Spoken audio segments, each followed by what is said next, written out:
Hello. Today I want to talk to you about one of the most significant events in American history, and that, of course, is the attacks, the terrorist attacks of September 11th, 2001, and what it has meant for our country. Those attacks claimed the lives of 2,977 of our fellow Americans. It changed our way of life here in America. It caused us to travel by air very differently. It caused surveillance to be in airports, at federal buildings, and on the streets. It caused our federal government to grow by creating the Transportation Security Administration and the Department of Homeland Security. And obviously, and this is very important to Freedom Alliance, it caused us to be at war for the last 19 years. It caused soldiers, sailors, airmen, and Marines to give their lives and their families to sacrifice for those who did not come home or came home severely wounded. That is the focus of Freedom Alliance, but it's also true that we care very much about those who gave their lives on that day of September 11th. Firefighters, police officers, first responders. Those people are heroes. They have been on America's streets then, they are on America's streets now, and they are still sacrificing, serving honorably, but being put through a lot of stress and anxiety. And we want to recognize them. And one of the ways we do, and of course we want to always remember that event of 9/11, 2001, and what it has meant for our country. And so one of the ways that we do that at Freedom Alliance is we take part in a very significant event, a very inspirational, wonderful event in New York City. I'm taping this on the weekend in which I would normally be in New York City to take part in the Tunnel to Towers run. It's put on by the Tunnel to Towers Foundation, and it honors and it commemorates those who gave their lives on that day of 9/11. 343 firefighters, police officers, and first responders who responded to the scene, who ran into the building, who gave their lives in order to help others out of that burning building, those burning buildings. And so it's a terrific event. It retraces the steps of firefighter Stephen Siller, who on the evening of September 10th, he had worked the overnight shift in Lower Manhattan. On the morning of September 11th, he was leaving Manhattan. He was headed out home to Staten Island. He was going to meet his brothers. And when he went through the tunnel and he got to Staten Island, he heard the emergency calls on his radio. He turned his car around, but at this point, traffic was at a standstill. He was not able to get back into Manhattan with his vehicle through the Battery Tunnel. So what did Stephen do? He took all the gear out of the trunk of his car. He strapped it on, his fire suit, his oxygen tank, his helmet, his boots, and he ran through the Battery Tunnel, now called the U-Carry Tunnel, to Lower Manhattan. When he got on the other side of the tunnel, a fire rig saw him. They picked him up. Stephen Siller was seen going into the World Trade Center to help others out of danger. And there he died a hero's death. The Tunnel to Towers run takes place each year on the last weekend in September. I would normally be there at this time, but because of the COVID restrictions in New York City, the run was forced to be canceled. So we want to pay this tribute to Stephen Siller, to 343 firefighters who gave their lives, and to let you know why this is so important to us and why we go to New York City. Each year, when we go to the Tunnel to Towers run, we take with us several of our scholarship students. These students are kids who have had a parent who was killed or permanently disabled in military service. Their parents were in Iraq, they were in Afghanistan. They sacrificed because of what took place on September 11, 2001. We want them to know the connection between that event and the sacrifices their parents made. We want them to know this important piece of American history.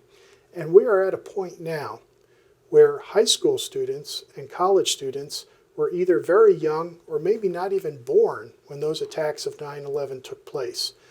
And they don't know about it the way my generation does. They don't understand it. They don't feel it viscerally the way we do. Each of us remembers exactly where we were and what we were doing when those attacks occurred. And we need to make sure that the importance, the significance of this event the meaning is passed on to a younger generation.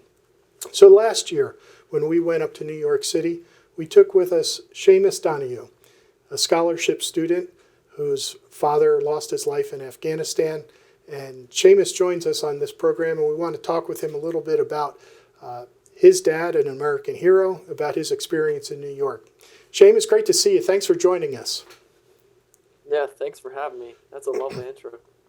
Well, thank you. It's I wanted to put out the importance of the sacrifice that the firefighters made, because our viewers should know that you are actually sitting in the fire department of the Wrightsville Beach firehouse, and that's because you are a firefighter there.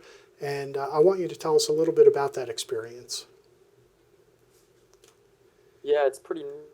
So during college, they allowed me to stay here in our own little dorm rooms, and with that, whenever a call gets paged out to us, we have to get up and respond, and that's fire and EMS, and we actually have an ocean rescue side, so we actually have to go to the ocean, and if people are struggling to swim, we go assist them. So are you doing this on a volunteer basis?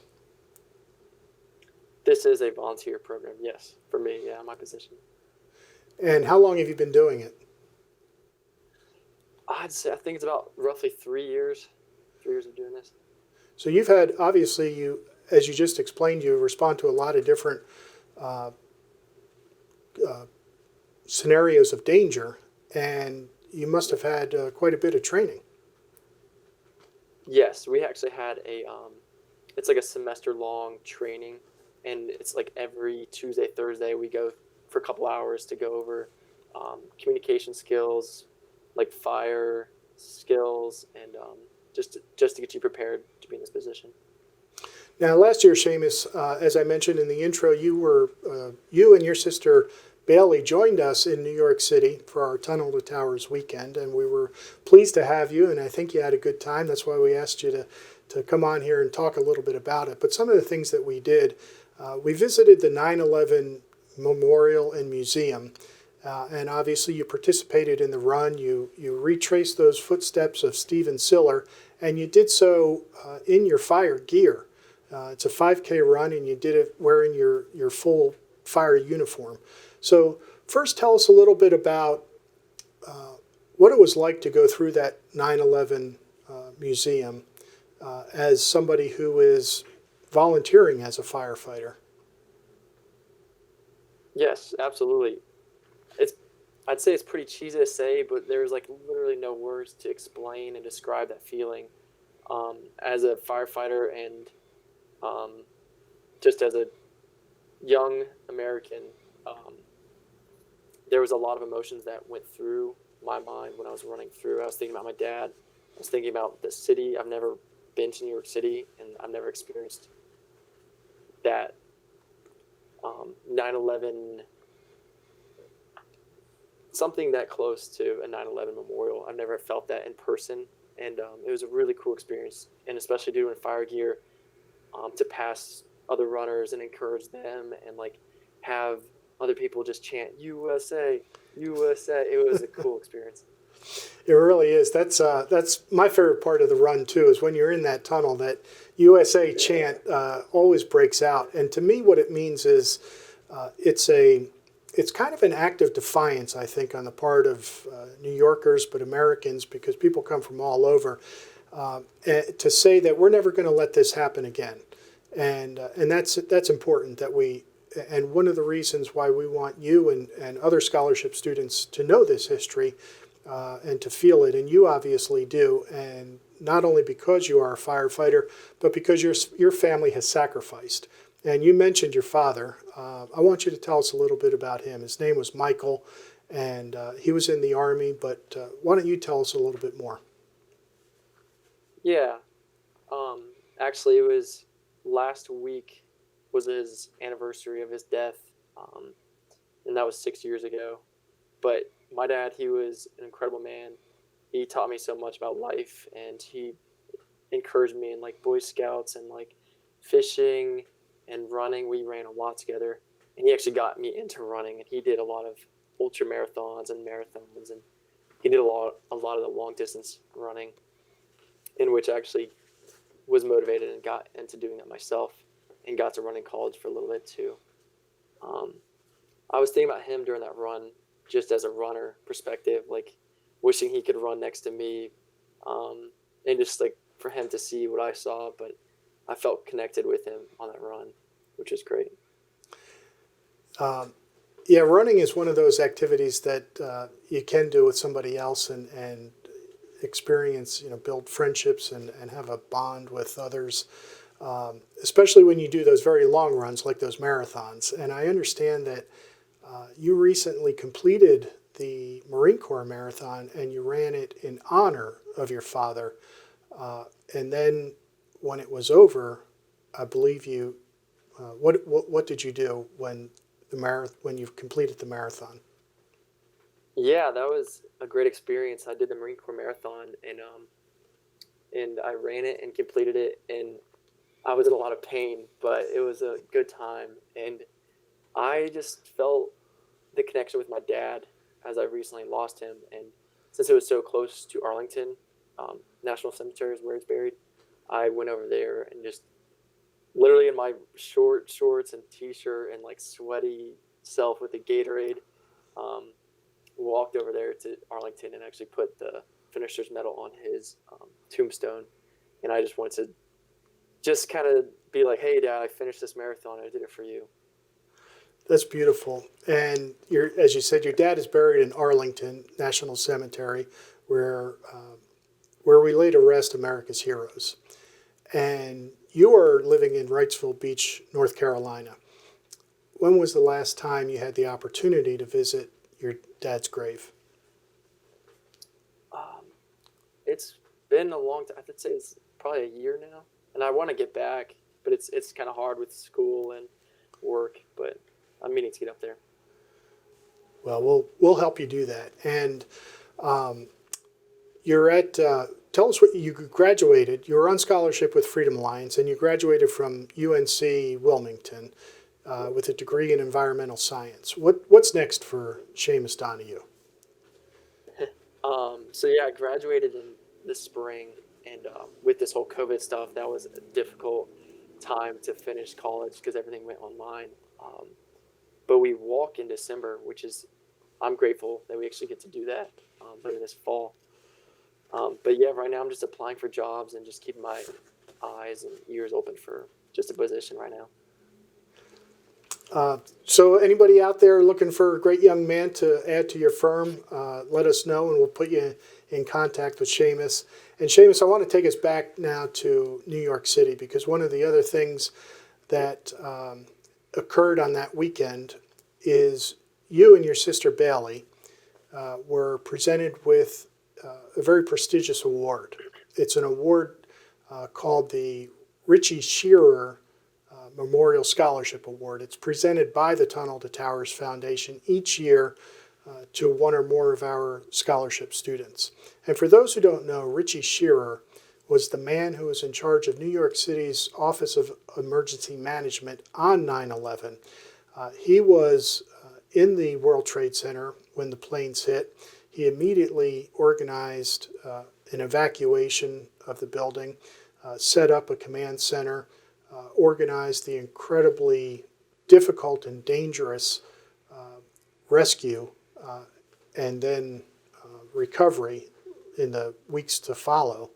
And Richie Shearer was an incredible man who did an extraordinary job that day on 9/11 and for months and months afterwards. What was it, given the how prestigious this award is and the hero for whom it's named, what did that mean to you to be able to accept that award and speak before all those several hundred people that you did? Yes, absolutely. It was an honor, 100% honor, just to be able to speak in front of all those people and to meet all the other firefighters and all the family members and all the military veterans and just that whole community. As just a young American, I just feel that pride in this country, but also as a first responder, I think that put a lot more weight into me, just realizing like how real 9/11 was and how it impacted so many lives, and not only in that moment, but for years to come with ripples and like how it affects other people for the future and to this day.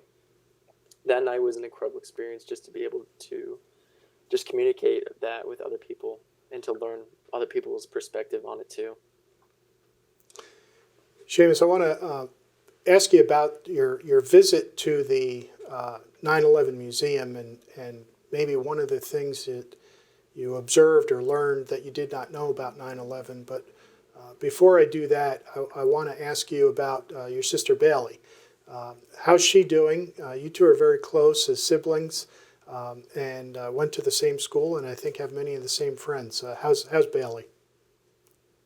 Yes, she's doing good. She's really busy with school. Like, she is working so hard, and she's always on a computer screen or just like drinking coffee or studying. She's like always running around. But when she's not doing that, she's trying to like bike or run or swim. So she's like staying active while staying busy.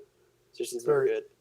Very good. And I know I want to finish with this question. The significance of the museum on 9/11 Museum and Memorial.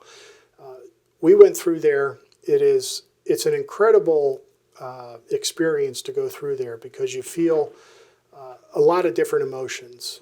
You feel sadness for those who lost their lives. You feel a sense of victory, in a sense of the way we came out of it, the way New Yorkers responded, that act of defiance I talked about earlier, that we're never going to allow this to happen again. You see in that museum some of the incredible acts of charity that took place and the incredible acts of heroism. But I want to ask you, what did you see that struck you the most, or what did you learn that you didn't know previously by going through that museum? Yeah, right off my head, I think of one image that was on the wall, and it was literally just the city, and it was in the center was the towers, and with that, all the smoke being ejected from the building, and how much smoke covered the whole city. And that image just like burns in my head.